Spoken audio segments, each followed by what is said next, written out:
All right, thank you, Steve. To developing news tonight out of Columbia County, where emergency crews have a mess on their hands. And we're not talking about the rain. There's a state of emergency in effect right now after a tractor trailer rolled over in Kinderhook, spilling thousands of gallons of fuel.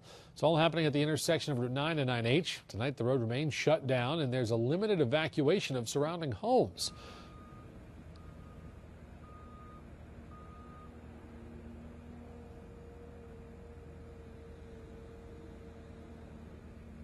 Yeah, Jerry, the story here is developing in a way that people around here will be happy to see. There it is right behind me, the traffic circle in Kinderhook on Route 9 and near the shopping plaza here, the Hannaford Plaza. What you don't see here, and you will in a minute when we show you the video, is the truck that tipped over. That was towed out of here about 20 minutes ago, and they're in the process of cleaning up the circle. You can see traffic moving south on Route 9. It'll probably be another 3 hours, the authorities here are saying, before the northbound traffic on 9 reopens. But earlier, this is what it looked like.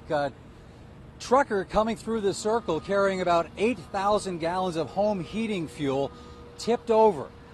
And there were witnesses. Listen to what one woman told us that she saw. I was at the intersection just sitting waiting my turn to come into the roundabout. He came into the roundabout nice and slow, and he was coming to make the curve, and the back of it just kept on going and rolled him over. So that's a description of the accident. As accidents go, relatively unspectacular. The police who were investigating the accident, state police, tell us they think that speed was a factor. Captain here, Robert Patno, told me they think the driver was going a little faster than he should have, and that's the reason he tipped over, as we sometimes see on highway entrance ramps, which are often quite tight and circular, and if you're going too fast, you could run into trouble. So then there's the health aspect. DEC is here investigating this as well. The main concern is for about 50 people, about 4 dozen homes on Post Road, whose drinking water comes from wells.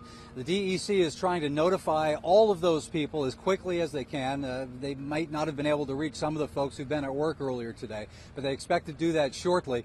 And they will be testing those wells to make sure that none of this got in there. The first assistant fire chief in Niverville, the incident commander here, he told us that they expect most of the fuel, the majority of it, and he wouldn't say exactly how much that was, but he said the majority of it remained on the surface in the traffic circle. But there was a fair amount, he says, possibly got into the soil and down into the storm drains, which then lead to a retention pond. So that's a little bonus here. The retention pond's designed to hold storm water. In this case, will also hold some of that fuel. But they're testing to make sure the people who are on wells aren't affected. They're suggesting that people can do their own tests, crude as it may be, by just using your own nose. This fuel shows up quite readily when it's in the atmosphere. You can smell it. Again, the traffic will be flowing northbound here in a few hours as they get the cleanup underway. We're live in Kinderhook. Craig Smith, CBS 6 News.